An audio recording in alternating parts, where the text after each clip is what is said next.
اور شہباز شریف اسلام آباد high court کی پارکنگ میں لارڈز کمپلیکس کا جو ہے وہ افتتاح کریں گے، جس کے لیے انہوں نے وہاں پہ جانا ہے۔ اچھا، انٹرسٹنگ بات یہ ہے کہ عمران خان صاحب نے بھی جو ہے اسلام آباد ہائی کورٹ میں ان کی پیشی متوقع ہے 8 کیسوں کے اندر عبوری ضمانت کے سلسلے میں۔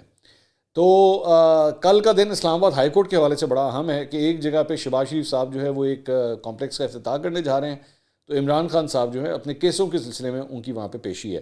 لیکن یہ کہا جا رہا ہے کہ جی ان کے خلاف جو کیسز ہیں اس سلسلے میں شاید عمران خان صاحب اسلام آباد نہیں جائیں گے، اور حاضری سے استثناء کی درخواست جو ہے وہ کل ہی دائر کر دی جائے گی۔ تو بڑا انٹرسٹنگ پوائنٹ یہ ہے کہ ابھی 48 گھنٹے پہلے ہی ڈونلڈ ٹرمپ جو ہے وہ اپنے کیس کے سلسلے میں کورٹ میں پیش ہو گیا تھا، لیکن عمران خان صاحب جو ہے وہ ابھی بھی اسلام آباد کی کورٹ کے اندر جو ہے وہ پیش ہونے کا کوئی ارادہ نہیں رکھتے۔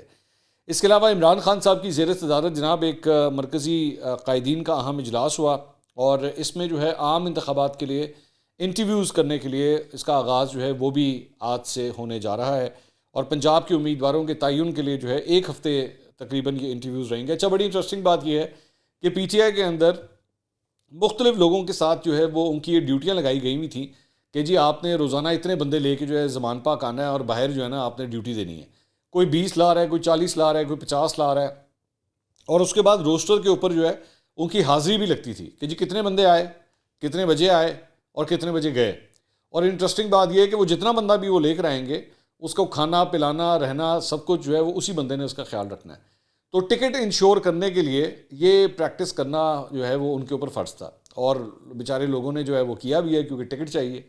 تو بڑے بڑے بت جو ہے نا وہ ٹوٹے اس چکر کے اندر، بندے لا کے، مطلب چنگی دوسری ڈیوٹی لائی سی کہ جی اگر ٹکٹ چاہیے تو بندے آپ نے ضرور لے کر آنے ہیں۔ خیر، اچھا جی، عمران خان صاحب نے ایک جرمن نشریاتی ادارے DW کو جو ہے وہ ایک انٹرویو دیا ہے، اور انٹرویو کے اندر انہوں نے کہا ہے کہ جی سپریم کورٹ کا فیصلہ حتمی ہے، یہ ہمارا آئین ہے، اور اگر حکومت اس سے کسی قسم کا بھی اختلاف کرتی ہے تو وہ بڑے خطرناک ایریا میں پہنچ جاتی ہے جہاں اس پر توہین عدالت کی دفعہ لگ سکتی ہے۔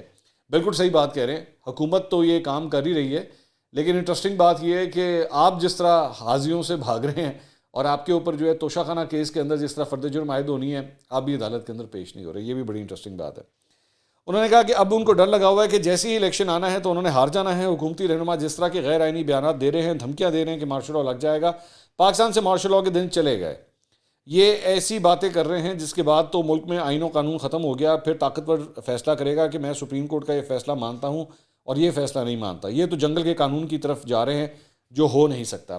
اچھا، یہ جو بات کہہ رہے ہیں نا کہ مارشل لاء کے دن چلے گئے، یقین کیجئے میں یہ نہیں کہہ رہا کہ مارشل لاء لگ جائے گا، مجھے کچھ نہیں پتا اس بارے میں، میرے اندر شیخ رشید صاحب والا وہ ہے نہیں، فن نہیں ہے میرے اندر کہ میں آپ کو بتا سکوں۔ لیکن آج تک پاکستان میں جب مارشل لاء لگا ہے، اس سے ایک ہفتہ پہلے تک تب لوگوں نے کہا کہ اب پاکستان میں مارشل لاء نہیں لگ سکتا۔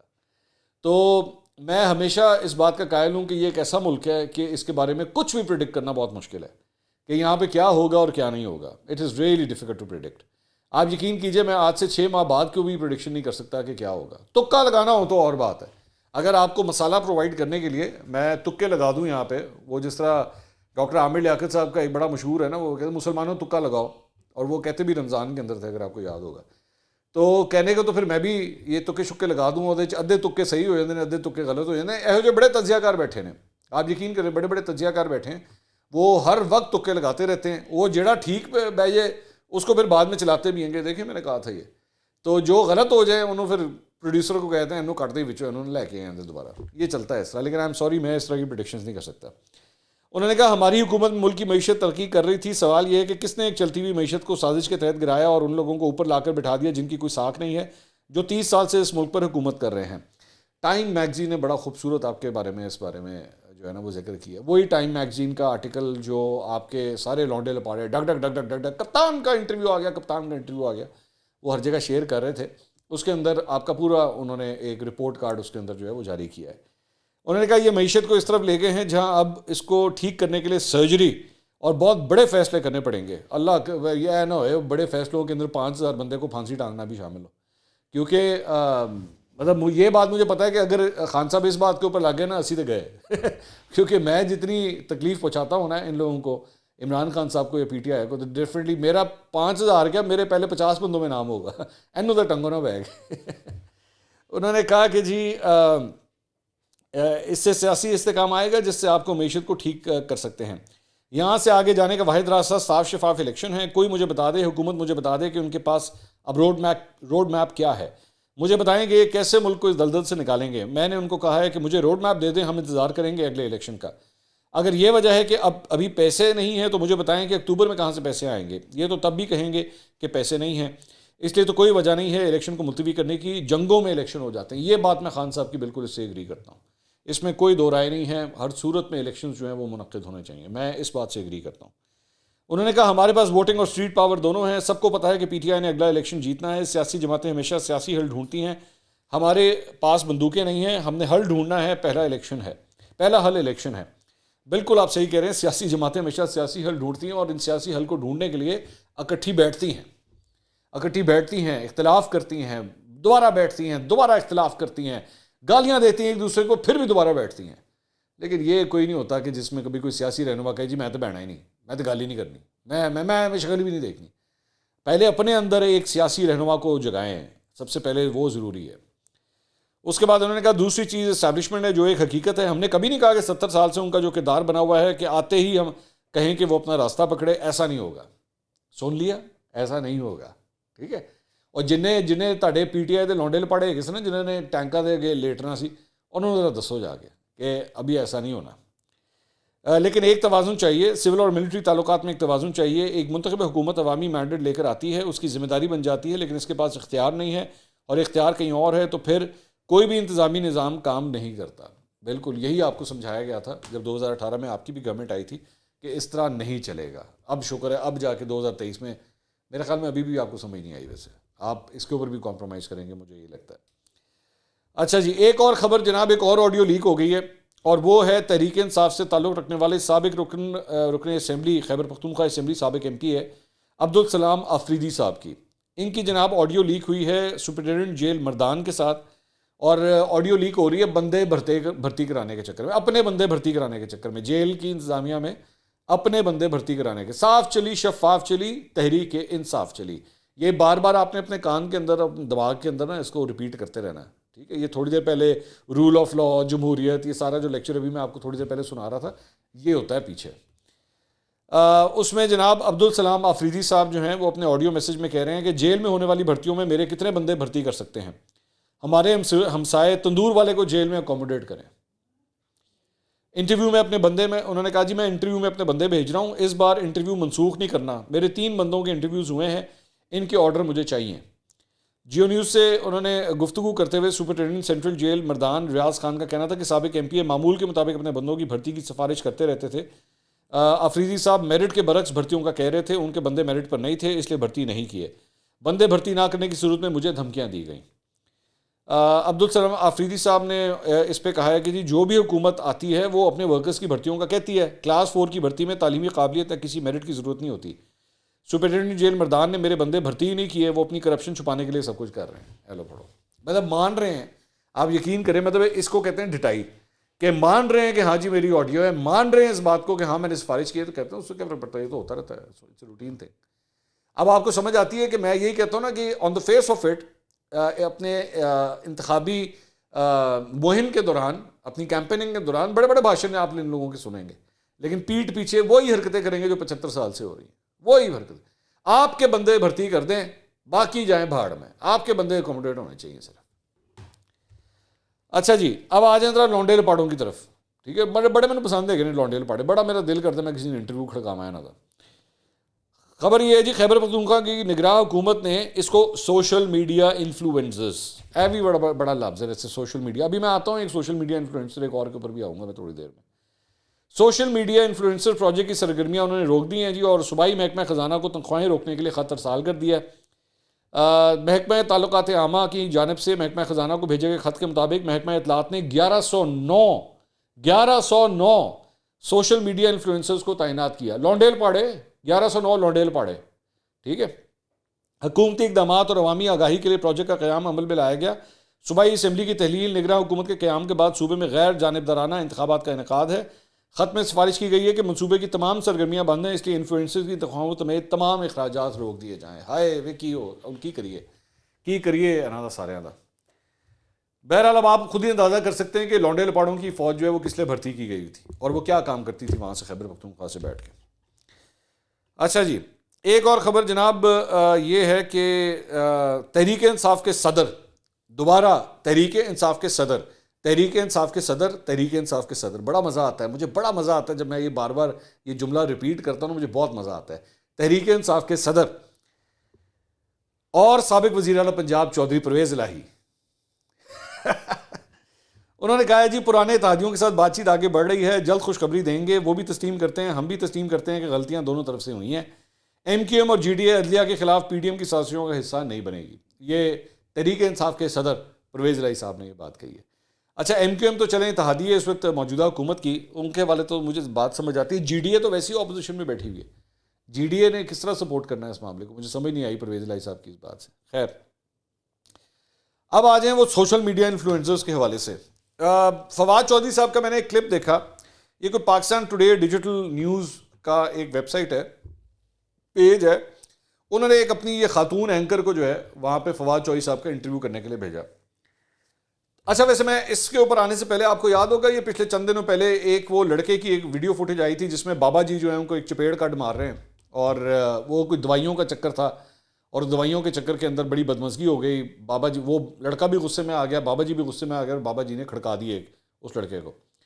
سب سے پہلے یہ خبر آئی کہ جی وہ لڑکے نے بدتمیزی کی تھی جو کہ نظر آ رہا تھا ویڈیو میں، تو اس لیے چپیڑ پڑی ہے تو صحیح پڑی ہے. بعد میں ایک اور ویڈیو آئی جس سے پتہ لگا کہ ایکچولی یہ سب کچھ جو ہے وہ دکان کے اندر سے جو ہے وہ ہونا شروع ہوا تھا. اور بیسکلی بابا جی جو ہیں وہ اس معاملے کے اندر یہ کہتے ہیں کہ جی یہ لڑکا جو ہے اندر آیا ہے اور آ کے ہمارے دراز جو ہے وہ کھول کھول کے چیک کرنا شروع کر دیا اس نے. یوٹیوب کے اوپر میں اسپیسیفکلی یہ کہنا چاہوں گا، یوٹیوب کے اوپر پچھلے چند سالوں کے اندر ہم لوگوں نے ایک ایسی پود کریٹ کر دی ہے جو ایک فون پکڑ کے اور ایک مائک پکڑ کے بغیر کسی جرنلسٹک ایتھکس کو جانے ہوئے، بغیر کسی جرنلسٹک پریکٹسز کو جانے کے لیے کہ ایتھیکلی کیا جرنلزم ہوتی ہے اور کیا نہیں ہوتی، دے پہنچ جاتے ہیں وہ کسی کے بھی سامنے اور کہ جی بھائی میں صحافی ہوں، میں صحافی کو، میں اینکر بن گیا، میں اینکر کو. میں nothing against the young generation, میں ہمیشہ ان کو انکریج کرتا ہوں، لیکن برائے مہربانی میں and I want to categorically سے دس کہ اگر آپ کا ایک یوٹیوب چینل ہے اور اگر آپ کے ہاتھ میں آپ نے مائک ایک پکڑ لیا ہے، جا کے مارکیٹ سے آپ نے ایک مائک خرید لیا ہے، that does not make you a journalist. ٹھیک ہے، اور آپ یقین کیجئے کہ ان میں سے کئی لوگ ایسی ڈنڈیاں مارتے ہیں، یہ لوگوں کے پاس جاتے ہیں، وہ بیچارے لوگ بھی معصوم ہوتے ہیں، ان کو پتہ ہی نہیں ہوتا یہ کسی ٹی وی چینل سے آیا ہوا ہے یا 1000-1500 والے سبسکرائبر کے یوٹیوب چینل سے آیا ہوا ہے، اور وہ بیچارے بات کرنا شروع کر دیتے ہیں. ان کو اس بات کا آئیڈیا بھی نہیں ہوتا کہ ابھی یہ کیا بدتمیزی کرے گا، یا آگے چل کے یہ ایکچولی صرف اپنے ویڈیو کی ویوز لینے کی خاطر کیا کیا ایتھکس کی جو ہے وہ دھجیاں اڑا کے رکھے گا. میں ایک اور میں آج کل ایک یوٹیوب کے اوپر میں ایک اور میری نظر سے ایک کامیڈین سا ہے، وہ کیا کرتا ہے باغ کے اندر جا کے جو ہے نا وہ لوگوں کے ساتھ بےہودہ قسم کے مذاق کرتا ہے. وہ جا کے مطلب وہ جائے گا ان کے پاس، کہے گا چل چلیے تینوں میں کمرے چ لے چلا، ہاں آ ذرا تو میرے کو بھی ہے گا، چل آ دو میں بہ کے جڑیاں گلاں کرتے ہیں. مطلب he is trying to give sexual orientation to the whole thing. وہ اس قسم کی جو ہے نا وہ مذاق، اس قسم کا گھٹیا مذاق جو ہے وہ کر رہا ہے، اور وہ اس چکر میں بیٹھ کے وہ ویڈیوز بنا رہا ہے.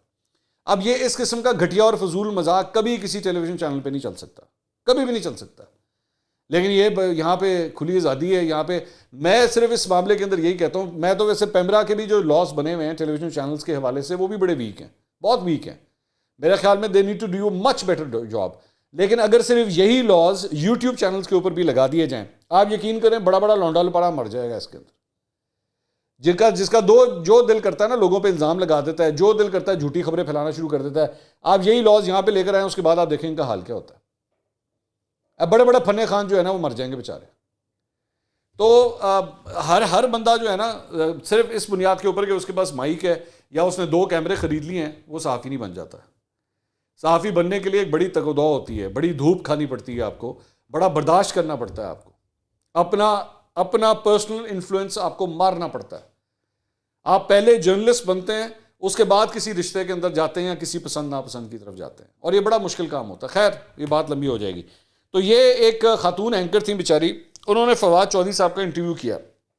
اب فواد وہ اینکر کیا پوچھ رہی ہیں، جس طرح آپ اسٹریٹجی کی بات کر رہے ہیں، موجودہ حکومت کی ایک اسٹریٹجی جو نظر آ رہی ہے بقول آپ کے وہ ایک الیکشن میں تاخیر ہے. اگر ایسا ہی سلسلہ چلتا رہا تو پی ٹی آئی کیا رد عمل اختیار کرے گی؟ Very weak question frankly speaking. لیکن چلیں، فواد چودھری صاحب کہتے ہیں رد عمل سب کے سامنے ہے اور یہ بقول میری تاخیر نہیں ہے. آپ کو کیا لگتا ہے الیکشن کرانا چاہتے ہیں؟ اچھا فواد چودھری صاحب اگو سوال کر رہے ہیں. اچھا فواد چودھری صاحب خود بھی اینکر رہے ہیں نا. کہتے ہیں الیکشن کرانا چاہتے ہیں، پچھلے 2-3 مہینے میں آپ کو کیا لگ رہا ہے؟ اینکر وہ بیچاری کہتی ہے میں تو کوئی اوپینین نہیں دے سکتی ہوں. تو فواد چوہدری صاحب کہتے ہیں نہیں، آپ کو نظر نہیں آ رہا یہ الیکشن نہیں کرانا چاہتے، آپ کرنٹ افیئر شو کر رہی ہیں، آپ کو نہیں پتہ چل رہا، اوپینین تو ہونی چاہیے نا، تو بتائیں مجھے آپ کا کیا خیال ہے. اب وہ بیچاری اینکر بیچاری پھنس گئی اور میں کی کہاں، اگے فواد چوہدری بیٹھے نے، کی کہاں میں. تو وہ کہتی ہیں کہ دیکھیں میں تو جو سچویشن جا رہی ہے اس کو دیکھ کر ہی بات کر سکتی ہوں، الیکشنز فی الحال نہیں ہو رہے. تو فواد چوہدری صاحب کہتے ہیں کہ کون نہیں کرانا چاہ رہا. اینکر کہتی ہے جی یہ تو سر آپ بہتر جانتے ہیں. فواد چوہدری صاحب کہتے ہیں کون نہیں کرانا چاہ رہا بتائیے نا. تو اینکر کہتی ہے سر آپ بہتر جانتے ہیں، آپ بتائیں. تو فواد چوہدری صاحب کہتے ہیں ظاہر ہے حکومت نہیں کرانا چاہ رہی، لیکن آپ اتنی ڈری بھی کیوں ہیں حکومت سے، آپ کو اٹھا کر لے جائیں گے. تو اینکر ہنستے ہوئے کہتی ہے نہیں سر ڈرنے کی بات نہیں ہے. تو فواد چوہدری صاحب کہتے ہیں نہیں بہت سے لوگ خوف زدہ ہیں، آپ کو بھی دھمکی آئی ہے. اینکر کہتی ہے نہیں سر دھمکی تو مجھے نہیں آئی. چوہدری صاحب کہتے ہیں تو بس پھر ڈرے نا، بات کریں، جب تک دھمکی نہیں آئی اس وقت تک تو بات کریں، جب دھمکی آئے گی تو پھر چپ ہو جائیے گا. تو اینکر کہتی ہے آپ کو لگتا ہے کہ حکومت دھمکیاں دے رہی ہے؟ چوہدری صاحب کہتے ہیں ظاہر ہے دے رہی ہے، اس میں کیا شک ہے. اینکر کہتی ہے جی سر اس وقت جو سچویشن جا رہی ہے آپ کو کیا لگتا ہے کہ جسٹس عمرتا بندیال وہ یہ پریشر کنٹرول کر پائیں گے؟ ابھی آپ نے مجھے بھی بولا کہ آپ کو محسوس ہو رہا ہے کہ میں ڈر رہی ہوں، تو کیا لگتا ہے آپ کو؟ تو چوہدری صاحب کہتے ہیں نہیں چیف جسٹس آپ سے زیادہ تگڑے ہیں، آپ تو دھمکی کے بغیر ہی ڈر گئی ہیں، وہ کھڑے ہیں، میرا خیال ہے جس طرح انہوں نے فیصلے دیے ہیں وہ تگڑے آدمی، اور انشاءاللہ مجھے امید ہے وہ کھڑے رہیں گے. اچھا بیسکلی مقصد چوہدری صاحب کا، میں نے چوہدری صاحب کا ایک سٹائل دیکھا ہے، مجھے پتا ہے کیونکہ چوہدری صاحب کے ساتھ میں نے بھی پروگرامز کیے ہیں کئی. چوہدری صاحب کا ایک سٹائل ہے، چوہدری صاحب نا اینکر کے اوپر جو ہے نا حاوی ہونے کی کوشش کرتے ہیں، اور اکثر اوقات مطلب میں نے کامران شاہد صاحب کے ساتھ بھی دیکھا ہے کہ وہ ان کو ایک آدھی کوئی لائن لگا دی، یا کوئی بھی ایسا اینکر جو چوہدری صاحب کی فریکوینسی پہ ان کے ساتھ نہیں چلتا نا، مطلب جڑا چوہدری صاحب نو کھول کے کھیڈن نہ دے نا، وہ چوہدری صاحب اس کے اوپر نہ کوئی جملہ مار دیں گا، آپ ہیں کون، آپ کا تو کچھ بھی نہیں ہے، آپ تو اہمی سلیم صافی صاحب کے ساتھ بھی انہوں نے اس طرح کیا تھا. اور چوہدری صاحب گل پتہ کی ہے، اور یار اے جڑے تگڑے اینکر ہوندے نے نا، جڑے شکرے ہوندے نے، چلو میں کھول کے گل کرنا، جڑے شکرے ہوندے نے نا انہاں نال کھیڈیا کرو. اے بیچاری بچیاں نا کی کھیڈتے تسی بیٹھ کے، وہ تھوڑا جا کوئی لحاظ کرو بیٹھ کے. اے میرے کو پوچھو نا، آؤ میرے پوچھو آپ بتائیں الیکشن کیوں نہیں ہو رہے، کون نہیں ہونے دے رہے، میرے کو پوچھو، میں تمہیں جواب دوں. یہ وہی لوگ ہیں وہ الیکشن نہیں ہونے دے رہے جو 2018 میں آپ کو لے کر آئے تھے. ہوں ٹھیک ہے، اے میں نے پوچھ کے دیکھنا تھا کسی نے، اے میرے سامنے اس طرح کی باتیں کریں، پھر دیکھیں میں آپ کو کیا جواب دیتا ہوں. وہ بیچاری معصوم بچی، تانوں بھی پتہ ہے وہ یوٹیوب چینل تو آئی ہے، تانوں بھی پتہ ہے کہ شاید اس کا جرنلسٹک بیک گراؤنڈ اتنا تگڑا نہیں ہوگا، تسی بھی اتنے جڑا نا پورا رولر ہی پھیرتا کہ جی ایسی تیسی نہ کریا کرو اس طرح، تہاڈی مہربانی. ہم جیسے لوگوں کے پاس آ کے بیٹھتے نہیں ہیں، ساڈا تسی بائیک آؤٹ کر کے رکھیا ہے، تے انہاں بیچارے چھوٹے چھوٹے بچیاں نوں تسی جڑا نا اے حال کردے ہو، نہ کریا کرو تہاڈی مہربانی. اوپر سے آپ کے لونڈے لپاڑے میں دیکھ رہا تھا کل بیٹھ کے ہر سارے نا کلپ شیئر کرتے، چوہدری صاحب نے بڑا کمال کیا ہے، بہت زبردست چوہدری صاحب، ویری گڈ ایکسیلنٹ. انٹرویو تو اس طرح ہوتا ہے، سوال کرنے والا سوال ہی بھول گیا، چوہدری صاحب نے سوال کرنے شروع کر دیا. سانوں پوچھو آ کے، ساڈے نال کرو یہو جہے سوال، اسی تے ویلے بیٹھے ہیں، تہاڈا ہی انتظار کر رہے ہیں. نہ کیا کرے چوہدری صاحب اس طرح، تہاڈی مہربانی. 1109 جڑے نا یہو جہے تسی سارے کڈے نے، وہ جو خیبر پختونخوا سے فارغ ہوئے ہیں نا، یہ سارے یہو جہے سن. اگلی ویڈیو میں دوبارہ ملاقات ہوگی. اللہ حافظ.